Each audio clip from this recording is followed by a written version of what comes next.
Hi everyone, welcome back to another video from Crazy Gamer. Today I'm gonna be guiding you through how to enable special effects in Epic 7. To enable special effects in Epic 7 is quick and easy. First of all, open up your Epic 7 game on your mobile device and then from the home page, go ahead and tap on the menu button at the top right corner.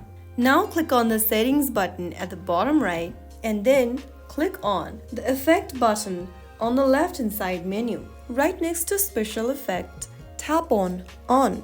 Once you have this menu turned on, you can then enable special effect in your Epic 7 game. And that is it. That's how you easily do it. If you found the video helpful, don't forget to like, share and subscribe to the channel for more Epic 7 tips. Hit the bell icon so you don't miss out another future updates. And I'll see you in the next video. Thank you for watching.